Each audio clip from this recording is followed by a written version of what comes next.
gabay lama amaahdo nin jecel iibsan kari waaye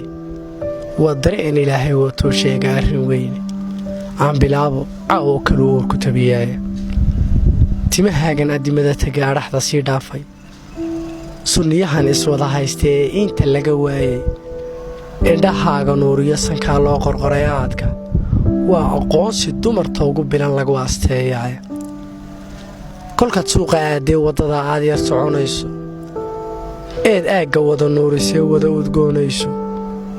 kugu urur dadweynuhu sidii maalin ololaaye haddii qurux adduunku u tartamo isira loo faano waxaa tahay abkaygii ka mudhay aadanaha goode midabkaagu waa olol ka baxay eedaga leylkii lagumood ilayskaa horkaca ogta waa beriye lagumood dadkii aakhiriyo ugubkii doornaaye lagumood xayaabkii ashkara u bixi saarnaaye ashqaraare dhaayaha marqudha kugu arkaa meele kaahinaasee habla aan ogiya ilantii bayroode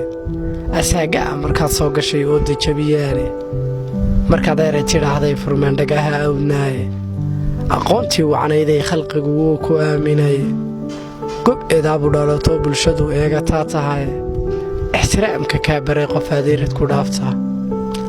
sidii boqor abaalgalay khalqigu kuugu soo oradiye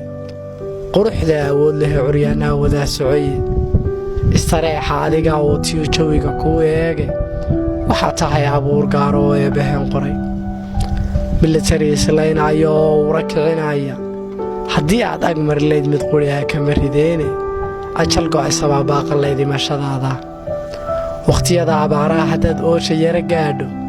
way ilaa wilaayeen dhibkii oo maski jiiraale farxadduba agtaadii degtoo lagu ilaashaaye awliyadu ka shaaday samaha uga adeegtaaye mabalihii ilayskale runtii adiga mooyaane ii ahaatay noloshee macaan ila ag joog nuurka